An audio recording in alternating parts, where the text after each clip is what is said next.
Hello, everyone. Welcome to the live webinar series that we're hosting today. My name is Vinny. I'm the Principal Customer Success Manager here at Buildertrend, and I'm joined by Tyler Farrell with Killowen Construction. Tyler, if you want, I'll give you a few minutes to introduce yourself, talk a little bit about what we're going through today. Sure. Yeah. Happy to be here. Thanks, Vinny. We always try and be real with you. Sorry, we're a couple minutes late. We're having some technical difficulties with our moderators end. So Vinny's jumped in. Thank you, man. But anyhow, really glad to be here. I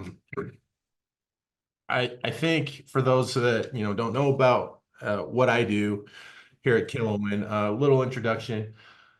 The topic is how to, let me read it perfectly. It's attracting high value clients. And there's a lot of people on here and I want this to be of value to everybody. So I felt a little bit of pressure and I'm thinking like, well, why am I a good person to host this? Oh, you here, Kate? I'm here now. Yes. You're here. Oh, welcome. I'm here. Thanks for filling in, Vinny. But anyway, sorry about that. my name's Tyler, Killowen Construction. I'm based out of Utah.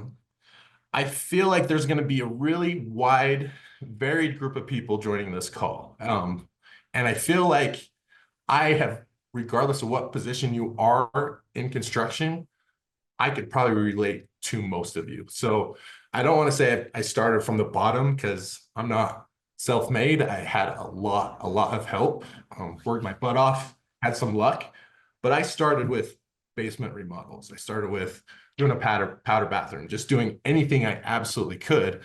And through the, just taking advantage of our opportunities, a lot of hard work, a fantastic, incredible team, we're building dream homes now. Now, are we at the top? Absolutely not. We have a lot to do, but man, we're doing great. And I'm not shy to say that we are building the type of homes I always dreamed of. So I feel like I'm a good person for this type of call because I have been there, and I want to share how we work in this really important part, so important, almost sacred part of construction, pre-construction, and winning work and getting high value clients. And I will ramble forever and ever if Kate doesn't interrupt me, but she has some questions, I think. Yep. I'm really excited to talk to you today because as you said, you started in the beginning with not having just like this high value clients, all these amazing projects right out the gate. And I think that's going to be the biggest thing that we really learn about today. So if anybody does have questions, please jump into our QA at the bottom of your screen. I will be going through those throughout this entire webinar, but then I will make sure I get to almost all of those at the end as time allows. But really hoping that we can just kind of keep this a really real conversation as we continue on. And thank you for kind of sharing a little bit more about your past to really get us going. But let's go ahead and really start with just what is an ideal client strategy? How do you define for Killowen Construction an ideal client? Yeah, and I wanted to be careful about this and delicate. I probably do have some clients on this call, right? And some of our team, a high value doesn't necessarily mean rich. Doesn't mean we only look for rich people, right? Yes, we build very high-end homes. How I see a high value client is someone who, one, it doesn't have to do with money, has enough money for what they want. I will build whatever people want, but they need the funds for what they want. Now, our clients are coming to us really confused, and I do not blame them. It is really difficult to cut through all the weeds and all the muck of what you hear about pricing with construction and who's good and who's not. It is not their fault that they heard from their cousin that you can do it for so-and-so a square foot. It is really up to us to really help them with their expectations and how far that dollar will go. So that's the first thing. They got to have enough money for what they want, but it's my job to tell them how far their dollar will go. We also want people who are respectful, who are okay with changes and taking bad news or like receiving bad news, can process that type of information. And we want people who can make decisions and who want to be a team member with us, right? And I feel like we are very good about that and finding our clients that want to make this a success with the entire collaborative team, with the architect, the designer, and us, and them. They are the ultimate boss. We are professionals building for professional, successful people. And yeah, I don't often comb my hair and I wear t-shirts. I am very professional. It is yes, sirs, and yes, ma'ams, and our communication is elite. Now, if you don't get anything but this from this call, does not matter what industry you're in, what your career is, if you become an elite communicator, you will be successful. Yeah, and I've been successful, and I think my communication is fabulous. Now, there's a lot of ways to communicate. I'm talking written communication. A good communicator for me is fast. It really is. Doesn't mean you have to have the answer right away, but I'm prompt and I just can't not respond, right? Your clients need to know that you care and they're top of mind and that you receive that question and you're working on it and consistent follow-up. If you think about your favorite traits, or your favorite architect or designer that you work with, I bet you that person is a good communicator. They might not be the most talented, they might not be the smartest, but I bet you they can communicate well. I love that. And I really like the underlying theme of just like being realistic, right? You know, with your expectations, with, you know, sometimes there's going to be hard news that you're going to have to take, but how are we going to handle this in a professional and consistent way with each other? It's like a back and forth relationship, just not one-sided. So really like the realism in that. So getting real too, how often do you have to say no to people that aren't a good fit for you? So I don't have a perfect answer for this. Okay. It is very, very rare I tell someone no because I don't like them, right? Like, and I think that's bad business to tell someone like, hey, we're not a good fit because I don't think you and me are gonna like each other. Now, I have had a couple conversations like that where it is very diplomatic and being like, through this kind of discovery with both of us in our conversations, I don't feel like we are going to meet your expectations. I don't think we're a good fit. Now, a lot of them get weeded out with some of these upfront conversations that aren't good clients for us, and they kind of figure out for themselves they're not good clients, or we're not a good match. And that's through talking about being very realistic about schedule and being very realistic about price.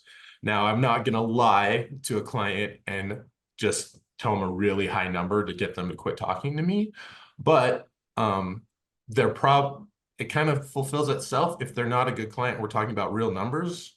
Often they're not a great client because the product is maybe outpriced for them. Right. So how did you, like, when was the moment in your business journey that you kind of made that decision to kind of have this more ideal client profile, or kind of these expectations when you guys are meeting in the beginning? When do you think that started? And again, I totally empathize with people who are just starting out because I said yes to everybody. I needed it. I had to pay the bills. So I'm not telling anyone right now that you have to wait for that perfect, wonderful, beautiful client. You know, we kind of make our clients great, to be honest. Like any client can be bad or hard if you don't do a good job. So let's just preface it with that. But I do think once we got more serious about being more selective with our clients, because I'm scared. I mean, I'm an anxious guy. I got a lot of kids to feed. I got a big family, and I got all these employees. And payroll's a big burden. So I get scared and I don't want to say no, but I think the moment I really clicked with me was, how many homes am I going to build in my life? So I think we have 27 employees right now, and we're hiring a few more. So we're somewhere around 30, and we do about 10 to 15 homes a year. Now it depends on size, all that stuff. But when I think about that, how many homes can I realistically build, and who is going to get those slots? And I know we are going to do a great job. I really do. There's no perfect home, but we can respond perfectly. We can do our absolute best. I know our clients are going to be lucky to get us. I know that. Now think about, you don't want to ruin that spot. And it gets scary because like even this summer, we have so much work right now, we're hiring, right? We don't have too much work, but the right amount of work. But this summer we had a couple jobs that were slow or sorry, didn't happen, or they got pushed the next year, all that stuff. And our payroll was a little bit higher. And I was like, oh man, should we go and get this one that's not an ideal fit for us, but it will make the payroll numbers look better. You know, we're a little lean this summer. And we didn't. And man, it worked out because we just signed an incredible job that I've been working my whole career for. So you got to have a little bit of faith, but faith in not just being hopeful, but like, know you do a great job, and then hopefully that'll come out for you. But by saying no to clients, you just can't fill up your schedule so much that you can't say yes to something amazing that comes along. Right. It's like holding yourself to your own expectations in a way, which is really hard. And I think in business and in personal life. So I think that is a great sentiment for that. One of the things that you have really shared with us that we would love to see a demo on is kind of how you communicate with your customers, especially kind of having that expectation of, you know, what you have for them, but what they have for you. But would you mind kind of showing us your weekly summary a little bit? Yeah, we have a couple things, and I'd love to share that. Let me share the screen here in a second. Yeah. Before I get into that, I really want to, when I'm thinking about this presentation, I don't want to necessarily just be rah and be like, hey, be good at your job, then you'll get good work. Another thing I'd really like someone to take from this presentation is, when you are interviewing with these clients, you get this small window to impress them, right? Double down on pre-construction and knowing your numbers. So at Killowen, we have 2 contracts.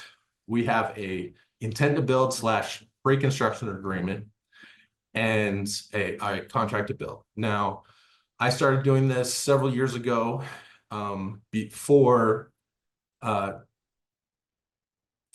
to try and get these clients that would really appreciate the level of pre-construction that we do.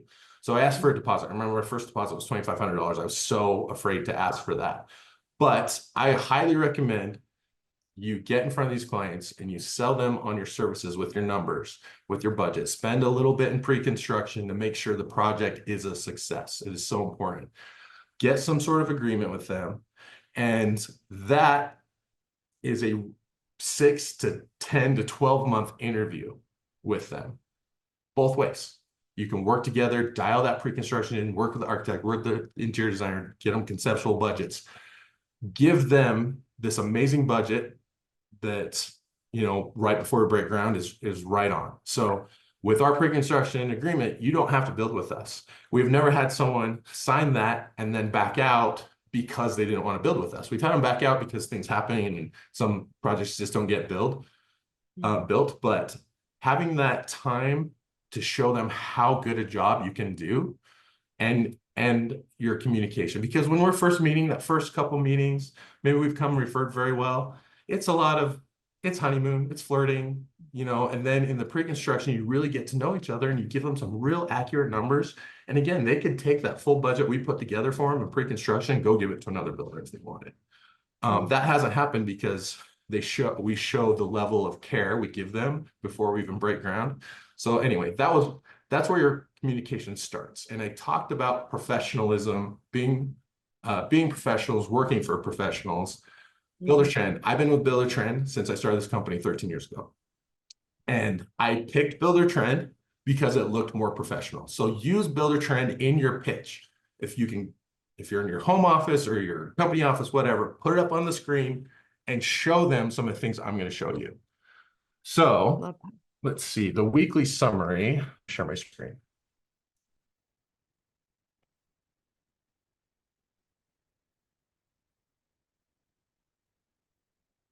Okay. All right. So Buildertrend has an option now to automate your weekly summary. This is something this weekly summary I've been doing for years, where it's an email from every Friday. It's required from our project managers to our clients, to our architects, to our designers, telling them what we did this week, what we're working on next week. Here's the 3-week look ahead, and any questions we have. Have a great weekend. So this is pretty cool. You can automate it so you have a it's just a link and you can look at it directly through Buildertrend. This is a PDF that we've downloaded from Buildertrend and we've modified it slightly. You see, we branded it a little bit. We got our Killowen Honest Work Forever Homes there. But this is really helpful. And I know it sounds so simple, but if you're consistent with this, our clients really look forward to it. So like we'll get emails kind of like Friday afternoon, be like, hey, I haven't seen that update yet. And our PM's like, yeah, we're just wrapping stuff up on the site. You'll get it. So they really look forward to it. And this, I initially did it so I would stop getting a lot of questions over the weekend. But that Work-life balance. yeah, that was the intent, but really it has just been so good for us. And it's a great overview for me. I can see what the project's been doing if I didn't make it there that week. But this project has really benefited from our clients really like it. So that's like the weekly report. So if you're in a meeting with your clients, I would show like, hey, this is one of the things we do. We require daily logs, show them what daily logs look like. We have our weekly summary, show them what that looks like. And then when we get into more budget presentations, stuff like that, show them what you're going to do for them in pre-construction. Totally. And I mean, why wouldn't somebody be won over in the beginning of, in your pre-construction process with showing that kind of level of detail and level of professionalism, like you were mentioning earlier, and just the transparency. The transparency, I think, can go so far. So I kind of want to go into another part of your strategy with your clients. What are you doing to scale your business and handling those larger value projects without sacrificing any attention to detail? How are you making sure that your processes and systems are staying with you as you continue to scale for your clients? That's a great question because I started so small and then I started to grow with just opportunities. I never thought I'd have one employee. So it was kind of all in my head and some of it still is.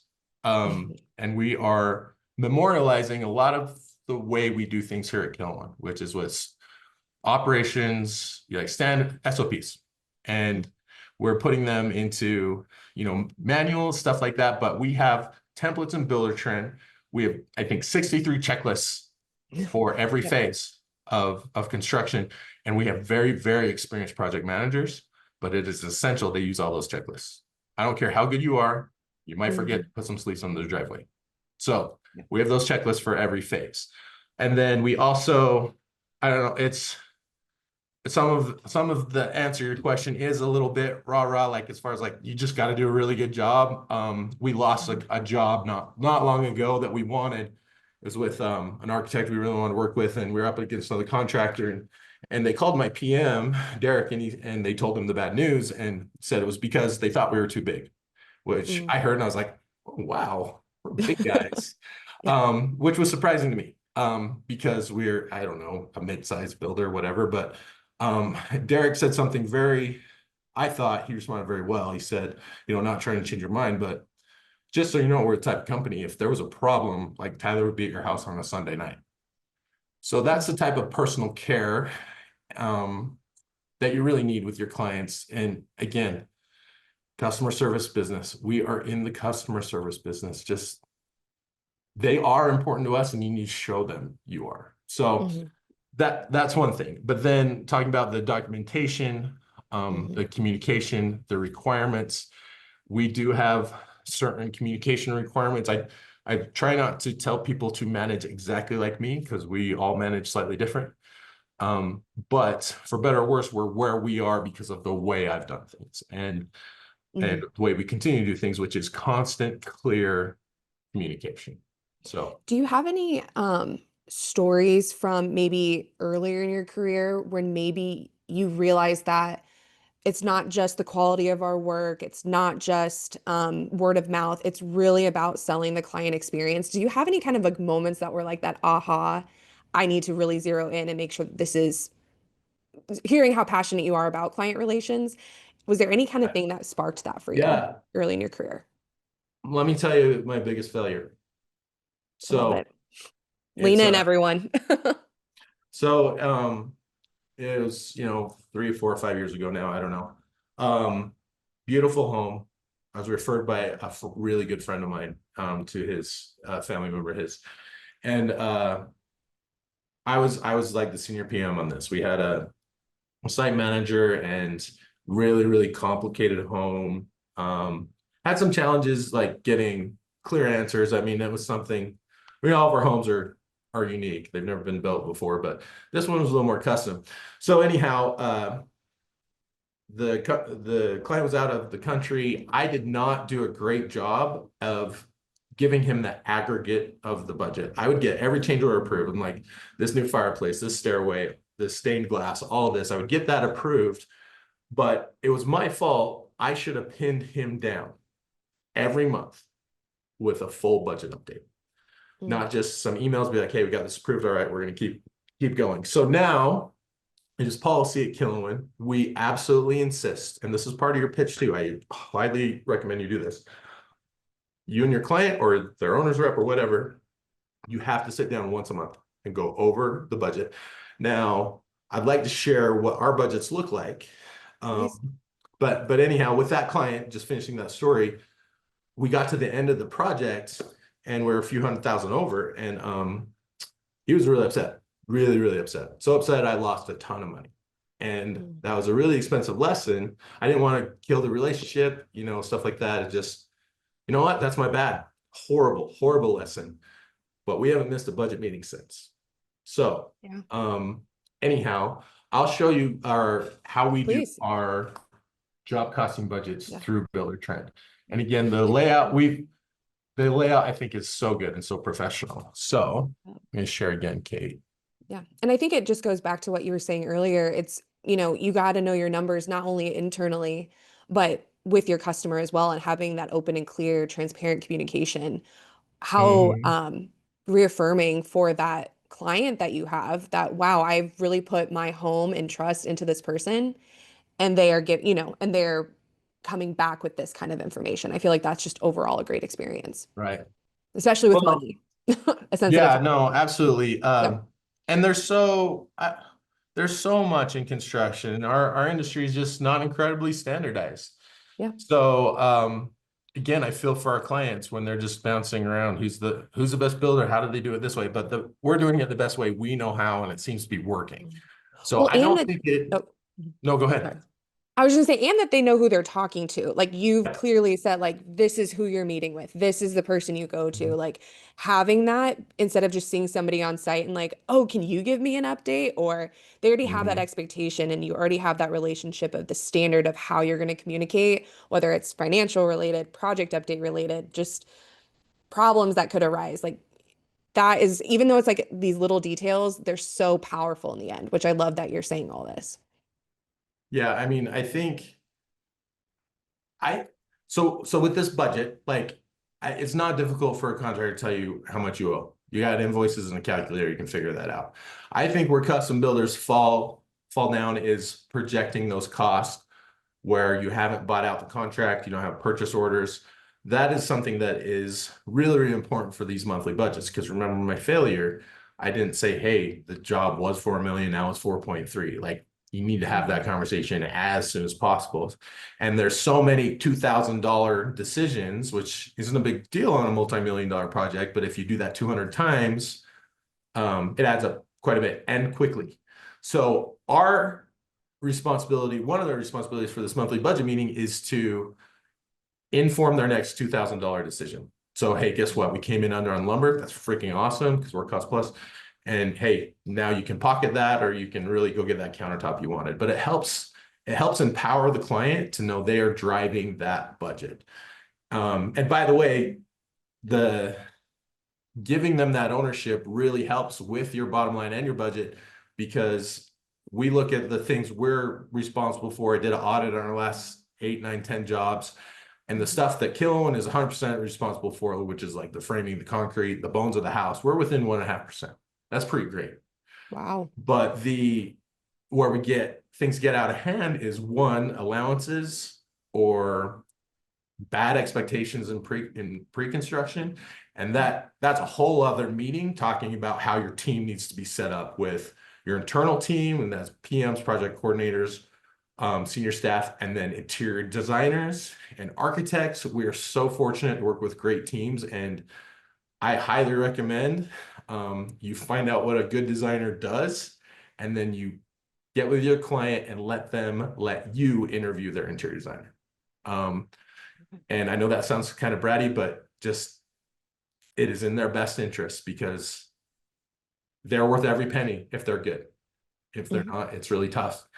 I think one of the struggles my team has, we love taking these designs and these visions and making them real, but I would love my team to build more and design less.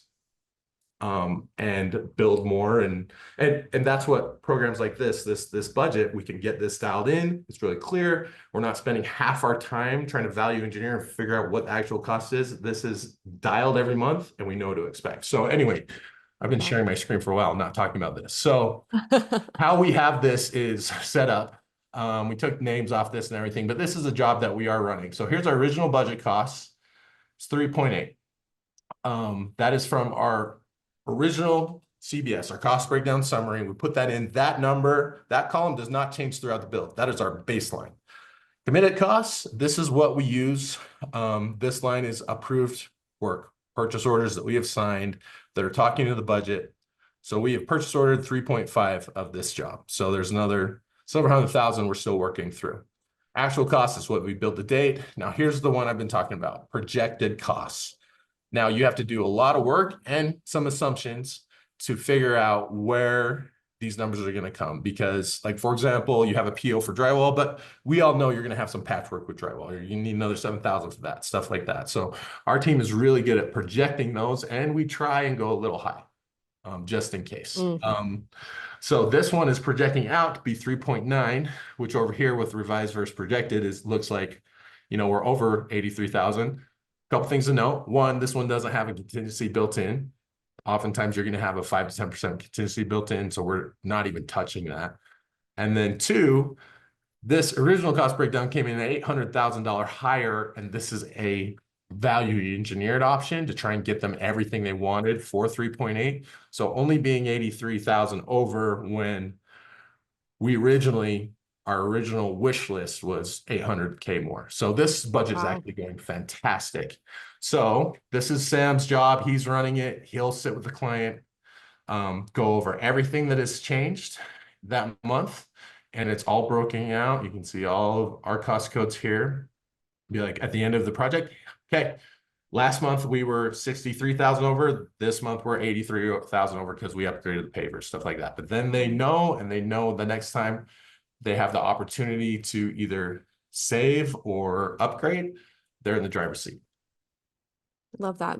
Just that real ownership in your project and through that relationship that they're making with you. That's a very cool experience every month.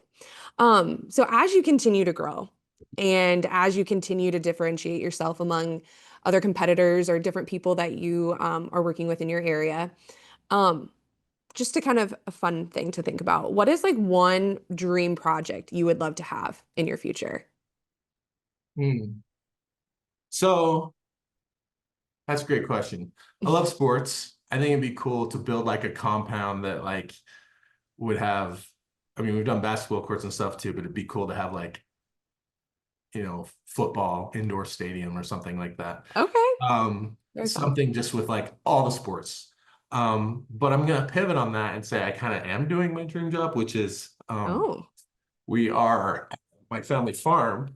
We're turning sorry, I'm getting emotional.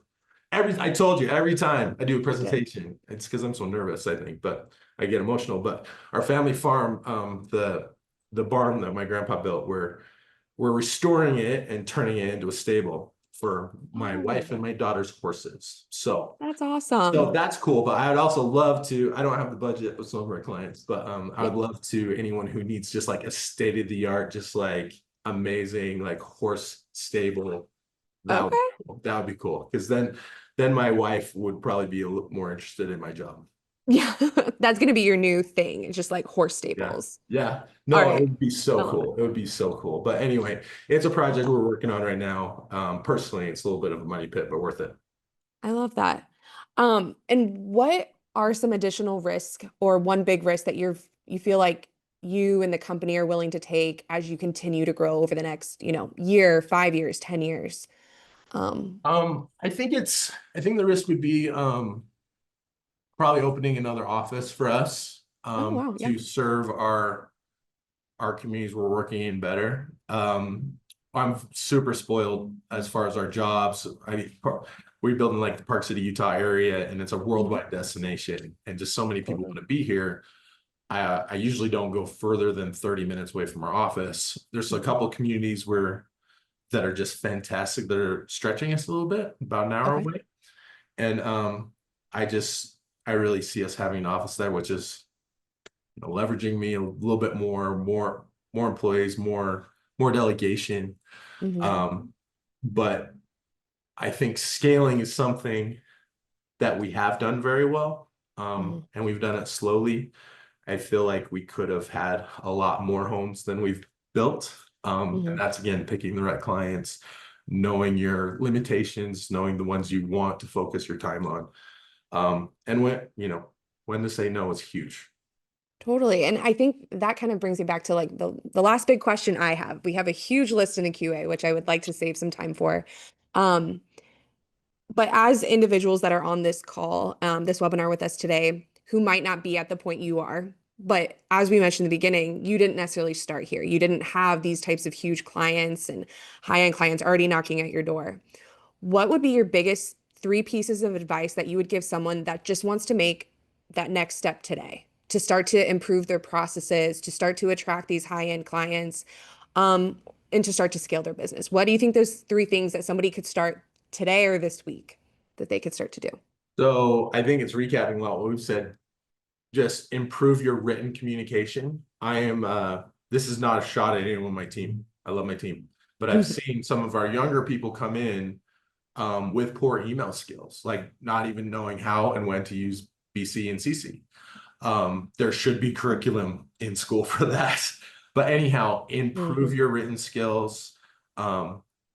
Use Chat GPT to polish your stuff. I hate that long hyphen. Delete that sucker. Just edit it into your own words. Don't make it too robotic, but improve your written communication. Mhm. I would say put some sort of presentation together for your clients so when they come in, they see what they're getting.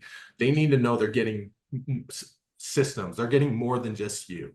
For a long time, I was selling Tyler and how hard I'd work and how much I love my job and I'll do anything, to make this company work and make Mhm. their house beautiful. That's still true, but at the same time, this company runs on more than just talent. It runs on systems. So I would put something down, and be like, here's how we're going to communicate with you. Here's Mm. your expectations. Here's how we're going to communicate with your team. I would get that in writing, put it up on the screen when you're presenting to them, and then do that for, I would say, also just big one, create a system for budget reporting. They would love that. Yeah. If they know that you care about them and are going to be good stewards of their money, and when you look at them in the eyes and you tell them, I would rather save you 10 grand than the other way, and they believe you're done. You've made it. And I know that's hard, that first meeting, because I think most builders are good salespeople. I am, but I wholeheartedly believe in my product. Get them, sell them on pre-construction, because it is absolutely worth it. Spend a little to do it right. And then Mhm. that's your 6 to 8 month interview and just Yeah. knock it out of the park. I love that. Those are very tangible things that I feel like someone can start today or at least start thinking about with their team and the other stakeholders that are involved in those processes. So I love that. Are you ready to jump into some questions? Sure, let's do it. Okay, awesome. I'm going to kind of try to group some of these together because I can see some themes coming up here. But a lot of them are around like the pre-construction contract process. So Mhm. um, I guess first, when you are vetting customers or clients, Samuel and Mark kind of had some questions around this. What is a good question or two that you can ask clients when you're interviewing each other? Something that gives you a little peek into maybe their temperament or the way that they work. Oh, that's a great question, because one thing I wanted to say is it's your job to figure out what's important to your clients. Hmm. So are they just numbers? Are they like stoic and they have like an engineer's mindset and they don't care about your fluff? Like they just want to get down into it, like numbers? Or is the experience, or is the speed, or like everyone's so different, and you need to really find out what is very important to them. A great one is, have you built before? Oh, And yeah. if you built before, what went well and what didn't go well? And that's been great for me, because it's way better to learn from other people's mistakes than Yeah. make yourself. So I would do that, and I would say I would really get a little bit uncomfortable with how much it costs. But be delicate. You don't have to just slam the door on people's dreams. You just need to explain what it is, and what they can get for a certain amount, and that you need to do your homework. You need to know how much stuff costs. You absolutely need to. Totally. Rip the Band-Aid off and have the Mhm. hard conversation for sure. And also, just getting into like price per square foot, it is so different. Like I said, it's not their fault that they heard from their cousin that's $150 a square foot when it's actually 900 a square foot. You need to explain. Unfortunately, it's not standardized in our industry. Explain what your price per square foot actually includes. There's all these buckets of money, whether it's property, furniture, designers, architects, and then us.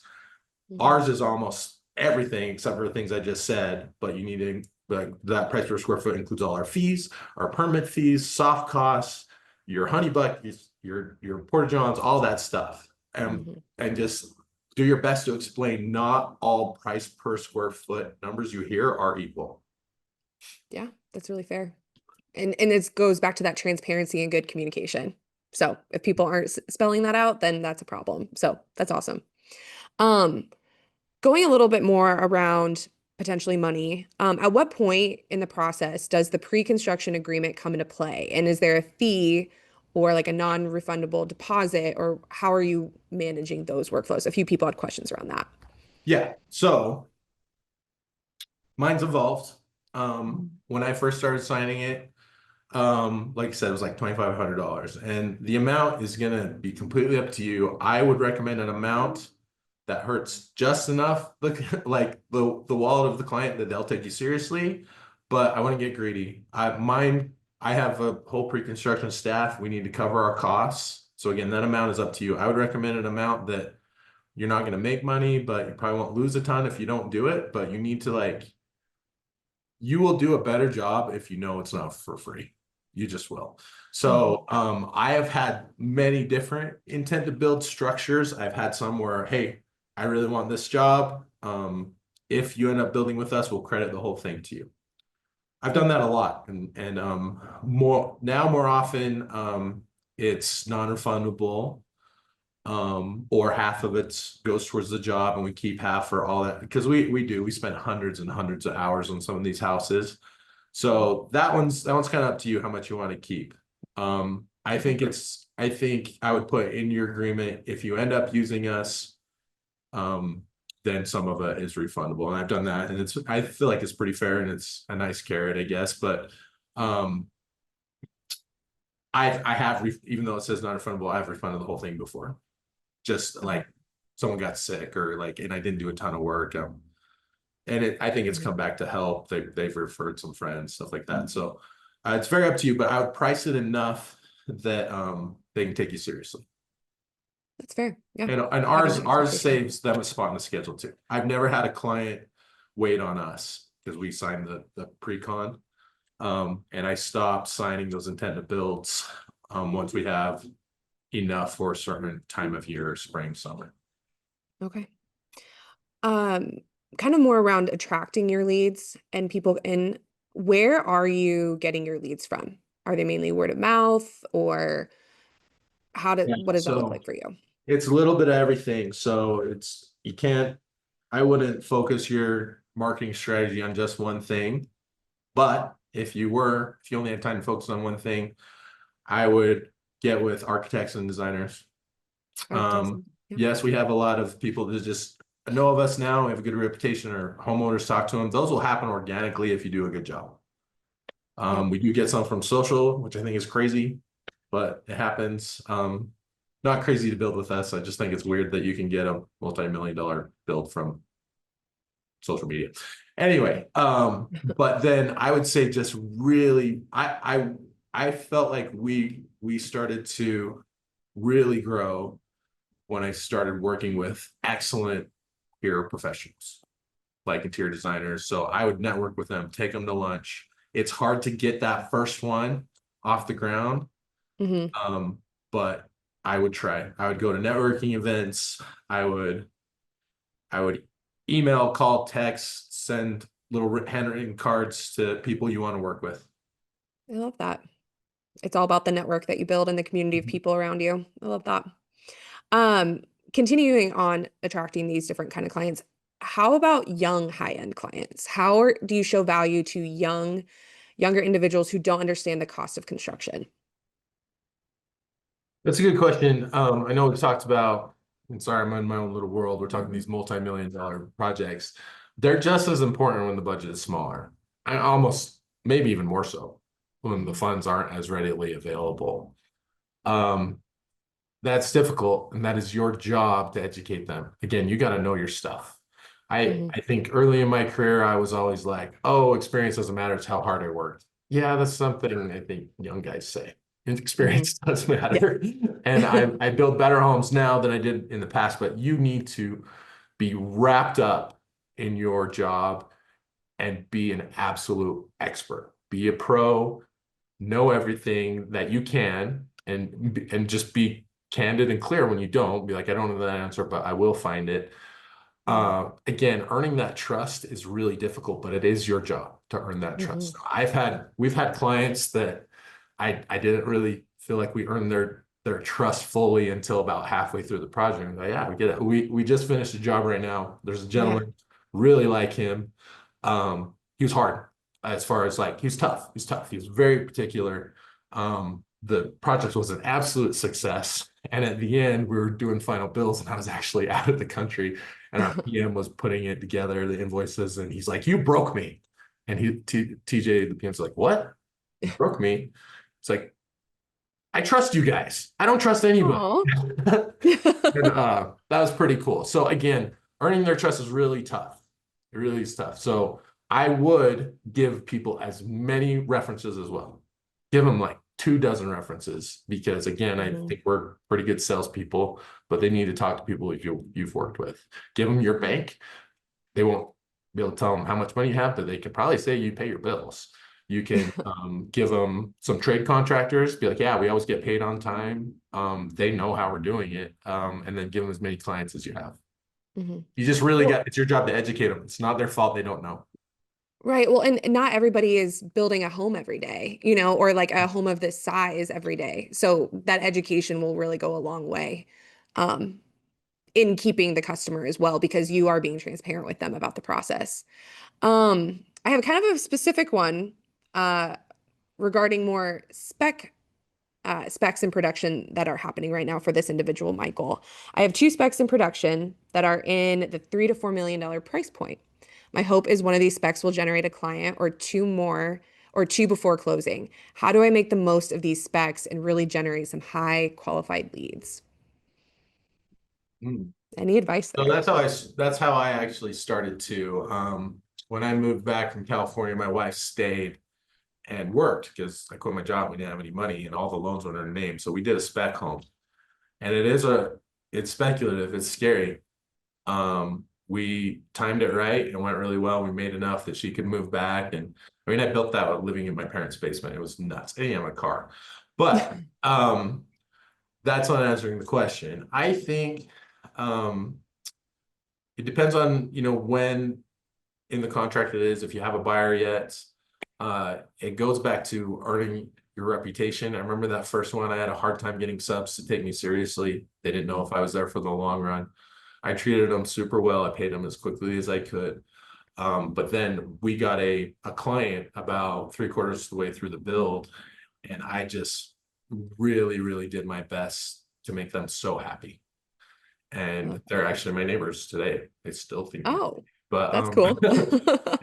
pretty sure Real full circle there. But I built most of my neighbors' houses. But anyhow, they've been a good reference for us, and I think it really helped as that spec was taking off. We sold it. Hey, you can talk to them about how it's going.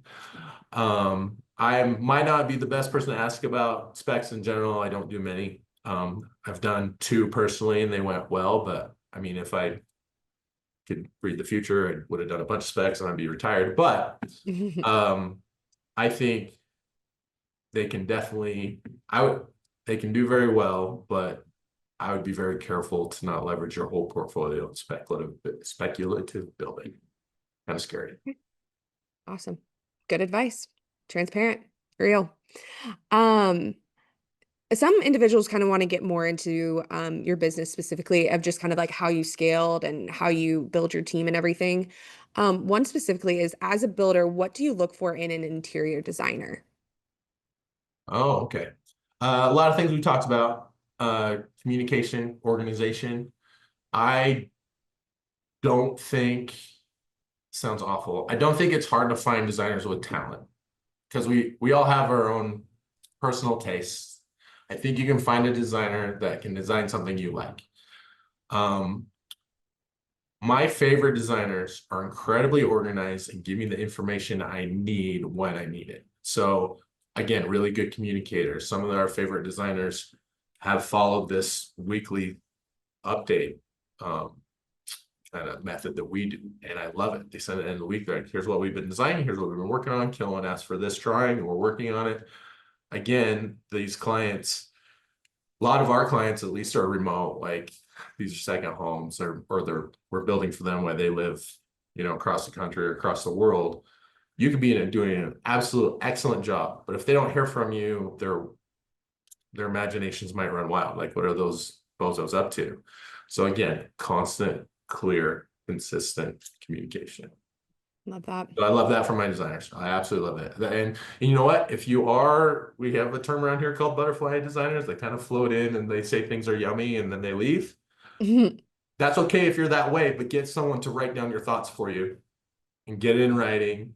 I really don't love 6 months later saying, well, we talked about that. I'm like, we talked about it. Where's the documentation? Right. Yeah. That's Mhm. very fair. So Just if because that's your everyone way, is. and that's fine. Mhm. A lot of very talented designers are that way, but they also have someone who can memorialize it for you, get it in writing. Right. Because it's all business in the end. You got to still have some kind of like shared truth, right, of what's going on and what was selected and all that fun stuff. A couple individuals want to learn a little bit more about the checklist that you build for your different phases and how you kind of structured those, like who built those, like how did you do it? What was your process for building those? If you can dive in a little bit more there. Okay. It took way longer than I wanted it to. Yeah. But one reason we build such fantastic homes is because of my team. We build better homes than when it was just me. And I mentioned it earlier, it's great to learn from other people's mistakes. So we have monthly process meetings that Derek runs and the whole team participates in.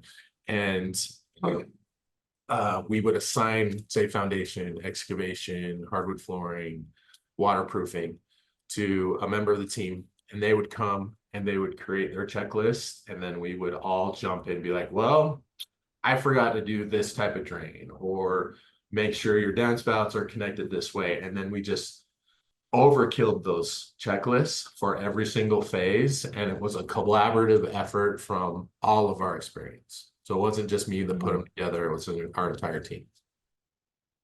Okay, awesome. It does take time just Yeah. because, you know, if you do it once, you know, on a weekend or whatever, it might not be as thorough and you don't have that time to like refine and see, did it work? Did it not? What do we need to add? What do we need to take out? It's definitely a process, definitely a marathon. Yeah, and I remember on mine, like I was assigned one too, like I'd call the sub. Be like, hey, what are some things you missed or something you don't like that the contractor always does to you? Or what should we be doing? So lean on your subs, your team. Yeah, I love that. And that's actually another question in here from Anton. Are the subs or your vendors or anybody kind of like externally from your company included in your Friday update emails? Or what kind of information are you giving to them so you can make these processes go seamlessly? Yeah, so the one you saw, no, the subs aren't. Typically the owners, the architect, the designer, and my whole team. And we're actually working with Buildertrend about how to maybe assign some, like where we could get more people attached to that if we wanted. The subs are getting more of their information through daily logs and personal contact. So Okay. I think a challenge that Buildertrend probably has with subscribers is getting their subs to buy in because we're managing 100 different companies. They all do it differently. Sometimes it's hard to get them to answer the phone or respond to a text, let alone open their app and see a daily log. However, the more consistent your team uses it, the more consistent they will. And if you show consistency and they want to be with you, they will use it. So again, we've had a little bit of heartburn with some of our trade partners about like purchase orders. You have to put we create a purchase order, you have to put your PO on your invoice, or else Gabby's gonna send it back to you. You're not getting paid. That is very important to us. Is so important for that PO number. That's a whole different meeting and conversation, but that's been one of the greatest things we've done. Love that. And as we're kind of getting closer to the end of our webinar today, I have one more question from Jeff. And I think this is a really good one just for builders. Again, as you're growing, as you're trying to scale your business, a lot of it comes back to delegation. So that's what Jeff's question is as you scale, or as you did scale over time, how did you personally decide what pieces of your business to delegate and which to keep in your hands? And how are you managing that today? I'm better at it than I was. Yeah. I still have a hard time. I like to be involved, and I think I really overvalued my presence. I did. So I do have my hand in every project. I get updates on all of that, but I have really great people. I love it when they love the project manager better than me. I was so nervous, like when I was going to hand off a job, like the day-to-day to one of my PMs, like, oh, they're going to be mad. They're not getting Tyler. They're going to be so upset. And then they kind of didn't care, and they love the PM, taking them to dinner, all that stuff. That warms this guy's heart. I love that. We have a client right now that told their PM, like, yeah, I didn't really love Tyler. Like, oh my gosh. But they love, you know, Yeah. they love him and they love the company. And, That's funny. I think that was the hardest thing for me delegating. Now, Yeah. I think everyone accomplishes their tasks differently. So I have my own way of like following up with people because I'm kind of crazy about it. Like if I don't know, the best thing as a boss for me is handing off a task and knowing it's off my list. Like just knowing that person is going to get it done. I don't need to worry about it. And the next action item is them coming back to me for an update. However, there are different tasks and apps to create, and you can do it with your tasks in Buildertrend, where you assign a task and you have a due date, and then you know if it's done. So if that makes you feel better about delegating, have a system to just make sure the things you're asking it done are getting done, and then you'll get to that comfort level. Maybe you don't need to do that anymore. I love that. And maybe that will be a future webinar we invite you to. It's just like your hiring strategy. Like, how do you hire the right people that you can trust to delegate to as you scale your business? So maybe that will be another conversation for another time. But Yeah, I got some secrets there. oh, okay, some secrets. Maybe you're willing to share one or two? Yeah, maybe. No, not Okay. today. We'll see. We'll see. All right. Well, Tyler, I think this was wonderful. I learned a lot. I think in the end, the reality is it could be the quality of your work, and it can be, the cost of the project. But in the end, it's really going to be who you are as a business, how you are communicating who you are, your expectations, the standard of your project relationship is going to win you over great clients and hopefully have a great experience, that they're going to want to talk about and brag about and continue to promote your business. So I really appreciated your time. Any final words for I would say we had a lot of individuals on this call, hundreds. So what do you have to say for our participants today? I'm very grateful. I don't know. I never thought a lot of people would want to know what I think. Well, But we definitely value it. I do think we do a great job, and I want to share. I think when I started my company, I remember the builders that were helpful to me and answered the questions. I also remember the ones that were total jerks, and I didn't want to be that guy. So as much as I can share, I absolutely will. I'm still learning like crazy, doing my best. And I do want to say, like, hey, I don't know if it came off this way, but like nothing is perfect. We're fighting fires every single day.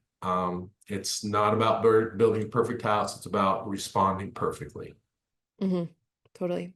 Well, and it's just that you can, everyone starts somewhere and you can continue to get to the place you want to do. And no matter how the business looks today, it's still going to have its hiccups. It's still going to have these different lessons learned. So I really appreciate you being candid today as well. That's been really helpful and real. Great. Thank you. Awesome. Well, Tyler, thank you so much. We will hopefully get you on another webinar soon. Everyone, thank you so much. We'll have an email that goes out following up with all the information here, a recording, and we'll see you all next time.